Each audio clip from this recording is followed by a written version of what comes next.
ಆನಂದ ಶಾಲೆ ಇದು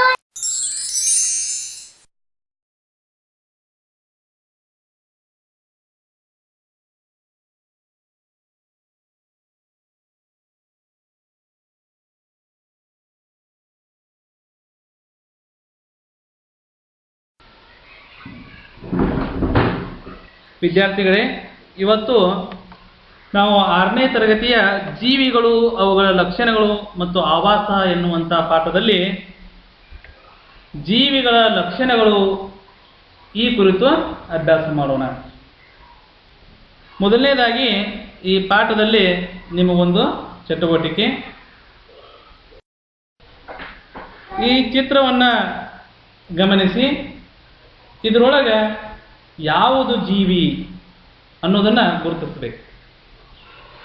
ಅಶ್ವಿನಿ ಹೊಸಮಠ. ಇದರಲ್ಲಿ ಜೀವಿ ಮೊಲ.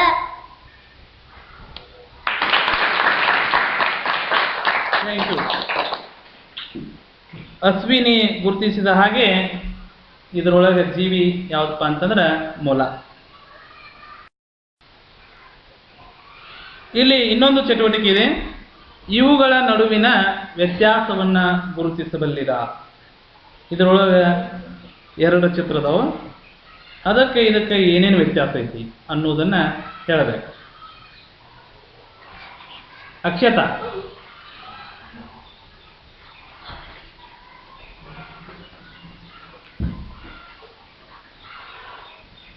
ಕೋತಿ ಉಸಿರಾಡುತ್ತೆ, ಕುರ್ಚಿ ಉಸಿರಾಡುವುದಿಲ್ಲ. Very good. ಅಕ್ಷತಾ ಹೇಳಿದಂಗ ಕೋತಿ ಉಸಿರಾಡುತ್ತದೆ, ಕುರ್ಚಿ ಉಸಿರಾಡುವುದಿಲ್ಲ. ಮತ್ತು ಯಾವ ವ್ಯತ್ಯಾಸಗಳನ್ನ ನೀವು ಗಮನಿಸ್ತೀರಿ? ಅನನ್ಯ. ಕೋತಿ ವಿಸರ್ಜನೆ ಮಾಡುತ್ತದೆ, ಕುರ್ಚಿ ವಿಸರ್ಜನೆ ಮಾಡುವುದಿಲ್ಲ.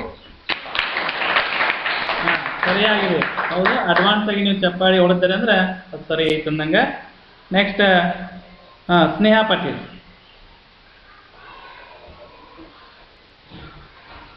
ಮಂಗ ಸಂತಾನೋತ್ಪತ್ತಿ ಮಾಡುತ್ತದೆ, ಕುರ್ಚಿ ಸಂತಾನೋತ್ಪತ್ತಿ ಮಾಡುವುದಿಲ್ಲ. ಸ್ನೇಹಾ ಪಾಟೀಲ್ ಹೇಳಿದಂಗ ಮಂಗ ಸಂತಾನೋತ್ಪತ್ತಿ ಮಾಡುತ್ತದೆ, ಹೌದಾ? ಅದರ ಕುರ್ಚಿ ಸಂತಾನೋತ್ಪತ್ತಿಯನ್ನ ಮಾಡುವುದಿಲ್ಲ. ಮತ್ತೆ ಯಾರಿಗಾದರ ವ್ಯತ್ಯಾಸಗಳು?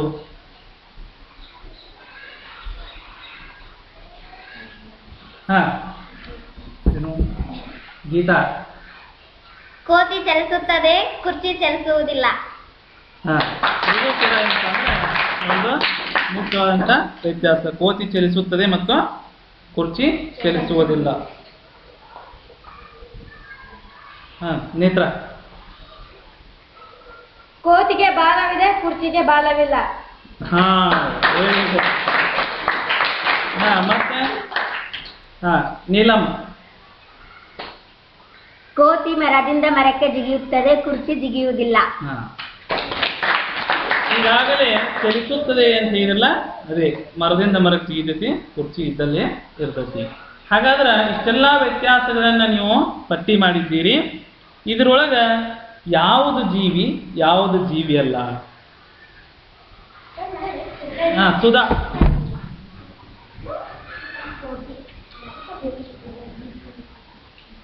ಕೋತಿ ಜೀವಿ, ಕುರ್ಚಿ ಜೀವಿ. Very good. ಇಲ್ಲಿ ಹಾಗಾದ್ರೆ ಇವರು ಯಾವ ಯಾವ ವ್ಯತ್ಯಾಸಗಳನ್ನ ಪಟ್ಟಿ ಮಾಡಿದ್ದಾರೆ ಅನ್ನೋದನ್ನ ನೋಡೋಣ. ಮೊದಲನೇದಾಗಿ ಕೋತಿ ಆಹಾರ ಸೇವಿಸುತ್ತದೆ, ಹೌದಾ? ಕೋತಿ ಆಹಾರ ಸೇವಿಸುತ್ತದೆ, ಕುರ್ಚಿ ಸೇವಿಸುವುದಿಲ್ಲ. ಎರಡನೇ ವ್ಯತ್ಯಾಸ, ಕೋತಿ ಚಲಿಸುತ್ತದೆ. ನೀವೆಲ್ಲ ಹೇಳಿಲ್ಲ, ಮರದಿಂದ ಮರಕ್ಕೆ ನೆಗೆಯುತ್ತದೆ ಅಂತೇಳಿ. ಕುರ್ಚಿ ಇದ್ದಲ್ಲಿ ಇರುತ್ತದೆ, ಯಾಕಂದ್ರೆ ನಿರ್ಜೀವಿ ವಸ್ತು. ಮತ್ತೆ ಕೋತಿ ಉಸಿರಾಡುತ್ತದೆ, ಹೌದಾ? ಅದಕ್ಕೆ ಜೀವ ಇರೋ ಕಾರಣದಿಂದ ಅದು ಉಸಿರಾಡ್ತೈತಿ, ಕುರ್ಚಿ ಉಸಿರಾಡುವುದಿಲ್ಲ. ಮತ್ತೆ ಸ್ನೇಹಾ ಪಾಟೀಲ್ ಹೇಳಿದಂಗ ಕೋತಿ ಸಂತಾನೋತ್ಪತ್ತಿ ಮಾಡುತ್ತದೆ, ತನ್ನದೇ ಆದಂಥ ಮರಿಗಳನ್ನ ಹುಟ್ಟಿಸ್ತೈತಿ. ನಾವು ಕುರ್ಚಿ ಮರಿಗಳನ್ನ ಮಾಡ್ಕೊತೈತಿ ಇಲ್ಲ. ಮತ್ತೆ ಕೋತಿಗೆ ಬೆಳವಣಿಗೆ ಇದೆ ನೋಡಿ, ಒಂದು ಕುರ್ಚಿಯನ್ನು ಒಂದು ರೂಮ್ನಾಗ ಇಟ್ಬಿಟ್ರೆ ಅದು ಎಷ್ಟು ಇರ್ತೈತೋ ಅಷ್ಟೇ ಇರ್ತದೆ. ಹೌದು, ಅದೇನು ದೊಡ್ಡದು ಆಗೋದಿಲ್ಲ, ಸಣ್ಣದು ಆಗೋದಿಲ್ಲ. ಆದ್ರೆ ಕೋತಿ ಏನಪ್ಪ ಅಂತಂದ್ರೆ ಸಣ್ಣ ಮರಿಯಿಂದ ದೊಡ್ಡ ಕೋತಿ ಆಗ್ತೈತಿ. ಹೌದು. ನೆಕ್ಸ್ಟ್, ಪ್ರತಿಕ್ರಿಯೆ ನೀಡುತ್ತದೆ. ಹೌದು, ಕೋತಿಗೆ ನೀವೇನಾದರೂ ಕಲ್ಲದು ಎಸಿಲಿಕ್ಕೆ ಹೋದ್ರೆ ಕೋತಿ ಏನು ಮಾಡ್ತೈತಿ? ಜಿಗಿದು ಓಡ್ತೈತಿ. ಹೌದಲ್ಲ? ಅದು ಪ್ರತಿಕ್ರಿಯೆ. ಅಂದ್ರೆ ಏನೋ ಒಂದು ಪ್ರತಿಕ್ರಿಯೆಯನ್ನು ಹೊಳೆ ನಮಗೆ ತೋರಿಸ್ತೈತೆ. ಆದ್ರೆ ಕುರ್ಚಿ ಅದನ್ನು ಬಡದ್ರದು ಅದು ಏನಾರ ಹೊಳೆ ಬಿಡ್ಯಾಕಾರ ಬರ್ತೈತಿ, ಓಡಿದು ಹೋಗ್ತೈತಿನ? ಇಲ್ಲ. ಆ ರೀತಿ ಏನಪ್ಪ ಅಂದ್ರೆ ಎರಡಕ್ಕೂ ವ್ಯತ್ಯಾಸ ಇದೆ. ಇಲ್ಲಿ ಆಹಾರ ಸೇವಿಸುವುದಿಲ್ಲ ಕುರ್ಚಿ, ಚಲಿಸುವುದಿಲ್ಲ, ಉಸಿರಾಡುವುದಿಲ್ಲ, ಸಂತಾನೋತ್ಪತ್ತಿ ಮಾಡುವುದಿಲ್ಲ, ಬೆಳವಣಿಗೆ ಇಲ್ಲ, ಪ್ರತಿಕ್ರಿಯೆ ಅಂತೂ ನೀಡುವುದಿಲ್ಲ. ಮತ್ತೆ ಮುರಿಯುತ್ತದೆ, ಕುರ್ಚಿ ಮುರಿಯುತ್ತದೆ, ಕೋತಿ ಸಾಯುತ್ತದೆ. ಕೋತಿ ಸಾಯ್ತೈತೆ. ಹಂಗಾರೆ ಜೀವಿಗಳು, ಎಲ್ಲ ಜೀವಿಗಳು ಸಾಯ್ತಾವು? ಎಲ್ಲ ಜೀವಿಗಳು ಸಾಯ್ತಾವು?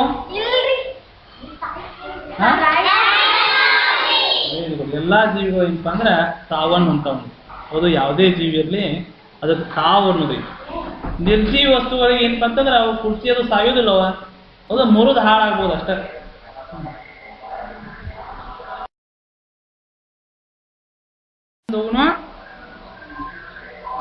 ಜೀವಿಗಳ ಲಕ್ಷಣಗಳು. ಈ ವಿಡಿಯೋದಲ್ಲಿ ನೀವು ಜೀವಿಗಳ ಮೊದಲನೇ ಲಕ್ಷಣ ಚಲನೆಯನ್ನ ನೋಡ್ತಾ ಇದ್ದೀರಿ. ಇಲ್ಲೊಂದು ಯಾವ ಜೀವಿ ಐತಿ? Very good. ಪತಂಗ ಚಲಿಸ್ತತಿ, ಹೂವಿನಿಂದ ಹೂವಿಗೆ ಚಲಿಸ್ತತಿ. ಯಾಕೆ ಚಲಿಸ್ತತಿ?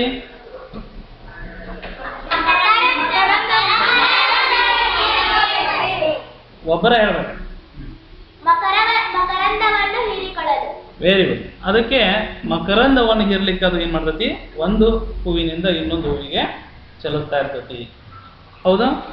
ಜೀವಿಗಳು ಏತಕ್ಕಾಗಿ ಚಲಿಸ್ತಾವಪ್ಪ ಅಂತಂದ್ರೆ ತಮ್ಮ ಆಹಾರವನ್ನ ಹುಡುಕಿಕೊಂಡು ಒಂದು ಸ್ಥಳದಿಂದ ಇನ್ನೊಂದು ಸ್ಥಳಕ್ಕೆ ಹೋಗುತ್ತವೆ. ಮತ್ತೆ ತಮಗೆ ಗೂಡುಗಳನ್ನು ನಿರ್ಮಿಸುವುದಕ್ಕಾಗಿ. ನೋಡಿ, ತಮಗ ಏನಪ್ಪಾ ಅಂತಂದ್ರೆ ಎಲ್ಲಿ ಭದ್ರತೆ ಐತಿ, ಯಾವ ಸ್ಥಳ ಭದ್ರವಾಗೈತಿ, ತಮಗೆ ರಕ್ಷಣೆ ನೀಡತೈತಿ ಅಂತ ಸ್ಥಳದ ಹುಡುಕಾಟದಲ್ಲಿ ಜೀವಿಗಳು ಏನ್ ಮಾಡ್ತಾವ?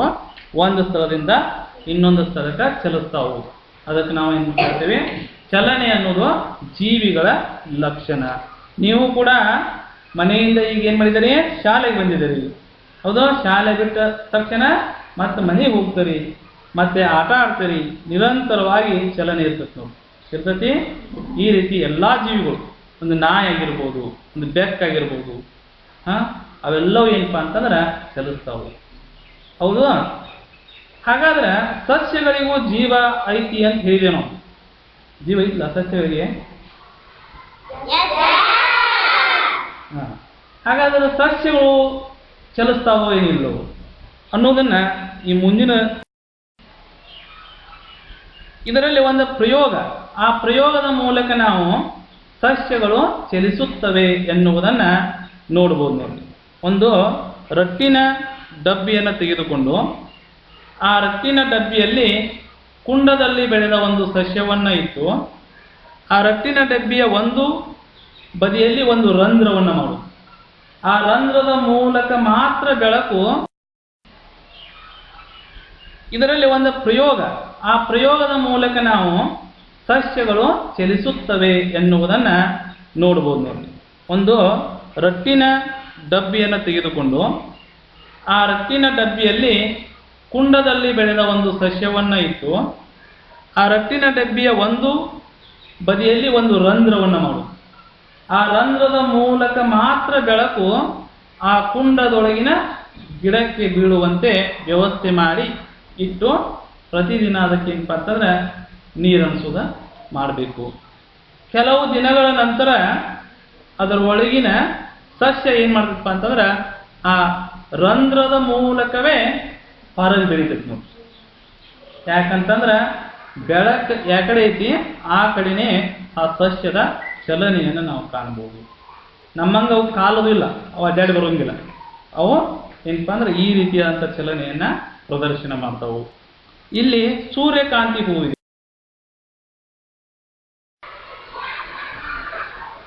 ಜೀವಿಗಳ ಒಂದು ಲಕ್ಷಣ ಉಸಿರಾಟ. ಈ ಚಿತ್ರದಲ್ಲಿ ನೀವು ಉಸಿರಾಟವನ್ನು ಗಮನಿಸುತ್ತಿದ್ದೀರಿ. ನಾವೆಲ್ಲರೂ ಉಸಿರಾಡುತ್ತೇವೆ. ಉಸಿರಾಡುವಾಗ ಆಮ್ಲಜನಕವನ್ನು ಒಳ ತೆಗೆದುಕೊಂಡು ಇಂಗಾಲದ ಡೈಆಕ್ಸೈಡನ್ನು ಹೊರಬಿಡುತ್ತೇವೆ. ಅದೇ ರೀತಿ ಎಲ್ಲ ಜೀವಿಗಳು ಉಸಿರಾಟ ಕ್ರಿಯೆಯನ್ನು ನಡೆಸುತ್ತವೆ. ಸಸ್ಯಗಳು ಕೂಡ ಉಸಿರಾಟವನ್ನು ಮಾಡುತ್ತವೆ. ಸಸ್ಯಗಳಲ್ಲಿ ಉಸಿರಾಟವು ಎಲೆಗಳ ಮೂಲಕ, ಕಾಂಡದ ಮೂಲಕ ಹಾಗೂ ಕೆಲವು ಸಸ್ಯಗಳಲ್ಲಿ ಬೇರಿನ ಮೂಲಕವೂ ನಡೆಯುತ್ತದೆ. ಸಸ್ಯಗಳ ಉಸಿರಾಟ ಕ್ರಿಯೆಯನ್ನು ಮುಂದಿನ ಚಿತ್ರದಲ್ಲಿ ವೀಕ್ಷಣೆ ಮಾಡೋಣ ಬನ್ನಿ. ಇಲ್ಲಿ ನೋಡ್ರಿ, ಮೇಲೆ ನೀವು ಎಲೆಯ ಚಿತ್ರವನ್ನು ಗಮನಿಸಬಹುದು. ಆ ಎಲೆಯೊಳಗೆ ಈ ರೀತಿ ರಂಧ್ರಗಳಿರುತ್ತವೆ. ಅವಕ್ಕೆ ಪತ್ರ ರಂಧ್ರಗಳು ಅಂತ ಹೇಳಿ ಕರೀತೇವೆ ನಾವು, ಪತ್ರ ರಂಧ್ರಗಳು. ಆ ಎಲೆಯೊಳಗೆ ಸಣ್ಣ ಸಣ್ಣ ರಂಧ್ರಗಳಿರ್ತಾವೆ, ಬರಿಗಣ್ಣಿಗೆ ಕಾಣಿಸೋದಿಲ್ಲ ಅವು. ಆ ರಂಧ್ರಗಳ ಮೂಲಕ ಅನಿಲಗಳು ಅಲ್ಲಿ ಏನಾಗ್ತಾವ, ಬದಲಾವಣೆ ಆಗ್ತಾವೆ. ಸಸ್ಯಗಳು ಕೂಡ ಆಮ್ಲಜನಕವನ್ನು ತೆಗೆದುಕೊಂಡು ಇಂಗಾಲದ ಡೈಆಕ್ಸೈಡನ್ನೇ ಹೊರಹಾಕುತ್ತವೆ. ನೆನಪು ಉಳಿದೈತ್ಲ? ಆಮ್ಲಜನಕವನ್ನೇ ನಮ್ಮಂತೆಯೇ ಆಮ್ಲಜನಕವನ್ನು ಒಳಗೆ ತಗೋತಾವು, ಇಂಗಾಲದ ಡೈಆಕ್ಸೈಡನ್ನು ಹೊರಗೆ ಬಿಡ್ತಾವು. ಹಾಗಾದರೆ ಈ ಸಸ್ಯಗಳು ಉಸಿರಾಡುತ್ತವೆಯೋ ಇಲ್ಲವೋ, ಅದರೊಳಗೆ ಗಾಳಿ ಬದಲಾವಣೆ ಆಗುತ್ತದೆಯೋ ಇಲ್ಲೋ ಅನ್ನೋದಕ್ಕೆ ಒಂದು ಪ್ರಯೋಗ. ಏನು ಮಾಡಬೇಕು? ಒಂದು ತಾಜಾ ಎಲೆಯನ್ನು ತೆಗೆದುಕೊಂಡು ನೀರಿನಲ್ಲಿ ಅದನ್ನು ಮುಳುಗಿಸಿಡಬೇಕು. ಎಲೆ ನೀರಿನ ಮ್ಯಾಗ ತೇಲ್ಬೇಕು. ನೀವು ಒಂದು ಟಿಕ್ಸೋ ಟೇಪ್ ಸಹಾಯದಿಂದ ಅದನ್ನು ನೀರಿನೊಳಗೆ ಏನಪ್ಪ ಅಂದ್ರೆ ಪಾತ್ರೆಗೆ ಅಂಟಿಸಿ ಅದರ ಮ್ಯಾಗ ನೀರು ಹಾಕಿ ಅದನ್ನು ಮುಳುಗಿಸಿಡಬೇಕು. ಸ್ವಲ್ಪ ಸಮಯ ಬಿಟ್ಟು ನೋಡಿದಾಗ ಆ ಎಲೆಯ ಮೇಲೆ ನೀವು ಗಾಳಿಯ ಗುಳ್ಳೆಗಳನ್ನು ಕಾಣಬಹುದು. ಗಾಳಿಯ ಗುಳ್ಳೆಗಳು ಹೇಳ್ತಾವ ನೋಡಿ. ಅದರಿಂದ ಏನು ಗೊತ್ತಾಕತಿ? ಆ ಎಲೆ ಉಸಿರಾಟವನ್ನು ಆರಂಭಿಸಿದೆ. ಅದು ಆ ಎಲೆಯಲ್ಲಿ ಉಸಿರಾಟ ನಡೆಯುತ್ತಿದೆ ಅನ್ನೋದ ತಿಳಿತೈತಿ. ಹಾಗಾದ್ರೆ ಇಲ್ಲಿ ಸ್ಟೊಮ್ಯಾಟಾ ಅಂತ ಬರ್ತೀವಿ. ಸಸ್ಯಗಳು ಸ್ಟೊಮ್ಯಾಟೋದ ಸಹಾಯದಿಂದ ಉಸಿರಾಟ ಮಾಡುತ್ತವೆ. ಸ್ಟೊಮ್ಯಾಟೋದ ಸಹಾಯದಿಂದ ಉಸಿರಾಟವನ್ನು ಮಾಡುತ್ತವೆ. ಹಾಗಾದ್ರೆ ನಾವು ಜೀವಿಗಳ ಮೊದಲನೇ ಲಕ್ಷಣ ಚಲನೆ ಅಂತ ತಿಳ್ಕೊಂಡ್ವಿ, ಎರಡನೇ ಲಕ್ಷಣ ಉಸಿರಾಟ ಅಂತ ತಿಳ್ಕೊಂಡ್ವಿ. ಹೌದು, ಮುಂದೋಗುನು.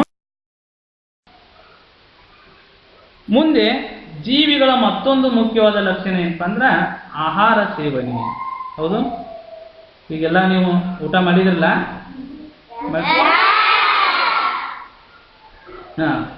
ಆ ಊಟದಿಂದ ನಿಮಗೆ ಶಕ್ತಿ ದೊರೆಯುತ್ತದೆ. ಹೌದು, ನೀವು ಏನಪ್ಪ ಅಂತ ನಡಿಬೇಕು. ಆಮೇಲೆ ನಿಮ್ಮ ದೇಹದ ಕೆಲ ಕ್ರಿಯೆಗಳು ನಡಿಬೇಕಂತಂದ್ರೆ ನಮಗೆ ಶಕ್ತಿ ಬೇಕು. ಆ ಶಕ್ತಿ ಎಲ್ಲಿಂದ ದೊರೆಯುತ್ತೈತಿ?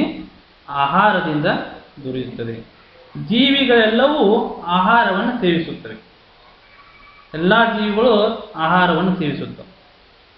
ಆಗ ನೀವು ಏನು ಮಾಡಿದ್ರಿ? ಕುರ್ಚಿ ನೋಡಿದ್ರಿ. ಕುರ್ಚಿ ಯಾವುದೇ ಆಹಾರವನ್ನು ಸೇವಿಸುವುದಿಲ್ಲ, ಯಾಕಂದ್ರೆ ಅದ ನಿರ್ಜೀವಿ ಐತಿ ನೋಡಿ. ಜೀವಿಗಳು ಆಹಾರವನ್ನು ಸೇವಿಸುತ್ತವೆ.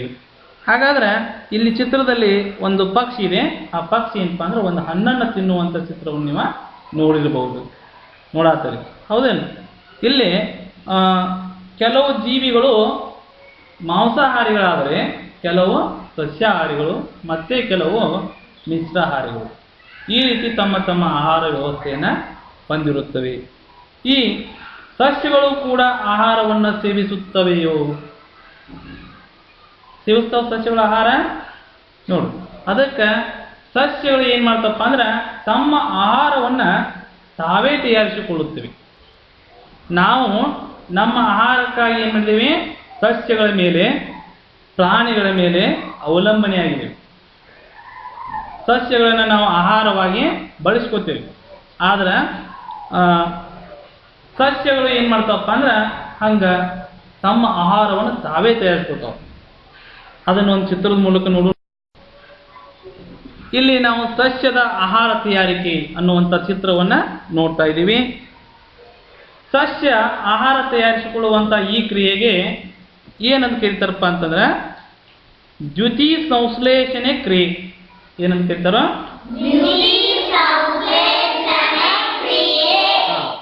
ಈ ಕ್ರಿಯೆಯಲ್ಲಿ ಸಸ್ಯಕ್ಕೆ ಸೂರ್ಯನ ಬೆಳಕು ಬೇಕು. ಸಸ್ಯಕ್ಕೆ ಸೂರ್ಯನ ಬೆಳಕು ಬೇಕು.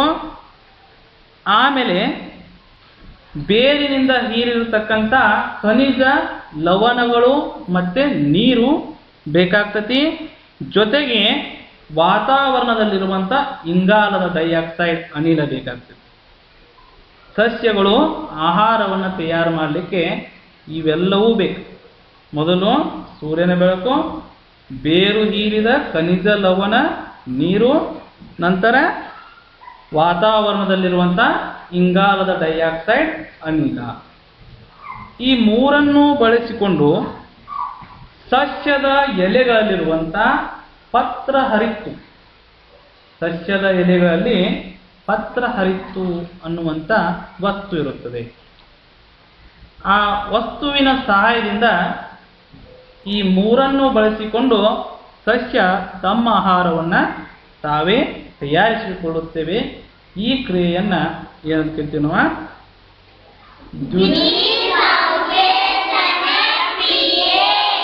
Very good.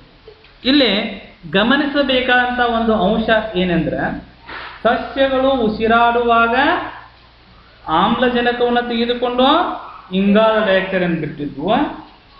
ಆಹಾರ ತಯಾರಿಸುವಾಗ ಸಸ್ಯಗಳು ಇಂಗಾಲದ ಡೈಆಕ್ಸೈಡ್ ಅನ್ನು ತೆಗೆದುಕೊಂಡು ಆಮ್ಲಜನಕವನ್ನ ಬಿಡುತ್ತಾವು. ನೋಡ್ರಿ, ಅಲ್ಲಿ ಉಸಿರಾಡೋದ್ ಮುಂದ ನಮ್ಮಂಗನ ಆಮ್ಲಜನಕ ತಗೊಂಡು ಇಂಗಾಲ ಡೈಆಕ್ಸೈಡ್ ಬಿಡ್ತಾವು. ಆಹಾರ ತಯಾರು ಮಾಡುವಂತ ಸಂದರ್ಭದಲ್ಲಿ ಇಂಗಾಲದ ಡೈಆಕ್ಸೈಡ್ ತಗೊಂಡು ಆಮ್ಲಜನಕವನ್ನು ಪುನಃ ವಾತಾವರಣಕ್ಕೆ ಸೇರಿಸುತ್ತವೆ. ಇದರಿಂದ ಏನಪ್ಪಾ ಅಂತಂದ್ರೆ ಆಮ್ಲಜನಕ ಸಮತೋಲನ ವಾತಾವರಣದಲ್ಲೇ ಉಂಟಾಗ್ತತಿ. ಗೊತ್ತಾಯ್ತು? ಮತ್ತೆ ಸಸ್ಯಗಳು ರಾತ್ರಿಯ ಹೊತ್ತು ಮಾತ್ರ ಉಸಿರಾಡುತ್ತವೆ ಅನ್ನುವಂಥ ಒಂದು ಕಲ್ಪನೆ. ಆ ಕಲ್ಪನೆ ಏನಪ್ಪಾ ಅಂದ್ರೆ ತಪ್ಪು. ಸಸ್ಯಗಳು ಏನಪ್ಪಾ ಅಂದ್ರೆ ನಿರಂತರವಾಗಿ ಉಸಿರಾಡುತ್ತಿರುತ್ತವೆ. ಆದ್ರೆ ಆಹಾರವನ್ನು ಯಾವಾಗ ತಯಾರು ಮಾಡ್ಕೋತಾವ? ಸೂರ್ಯನ ಬೆಳಕಿದ್ದಾಗ ಮಾತ್ರ ಆಹಾರ ತಯಾರು ಮಾಡ್ಕೋತಾವ. ಅದಕ್ಕೆ ಯಾವ್ದಾರ ಸಸ್ಯವನ್ನ ನಾವು ಕತ್ತಲದೊಳಗೆ ಇಟ್ಬಿಟ್ಟು ಅಂದ್ರೆ ಆ ಸಸ್ಯ ಏನಾಗ್ಬಿಡುತ್ತೆ? ಸತ್ತು ಹೋಗ್ಬಿಡುತ್ತೆ, ಬೆಳೆಯುವುದೇನಿಲ್ಲ. ಬೆಳಕು ಬೇಕಾವು. ಬೆಳಕಿದ್ದಾಗ ಅವು ಆಹಾರ ತಯಾರು ಮಾಡ್ಕೋತಾವು. ಆ ಆಹಾರದಿಂದ ತಾವು ಬದುಕ್ತಾವು. ಹಾಗಾದ್ರೆ ನಾವು ಜೀವಿಗಳ 3 ಲಕ್ಷಣಗಳನ್ನು ನೋಡಿದ್ವಿ: ಚಲನೆ, ಉಸಿರಾಟ ಮತ್ತು ಇದ್ಯಾವುದು? ಆಹಾರ ಸೇವನೆ. ಇನ್ನು ಜೀವಿಗಳ ಮುಂದಿನ ಲಕ್ಷಣವನ್ನು ನೋಡಿ. ಇಲ್ಲಿಗೆ ಈ ಪಾಠವನ್ನು ವೀಕ್ಷಿಸಿದರೆ ತಮಗೆಲ್ಲರಿಗೂ ಧನ್ಯವಾದಗಳು.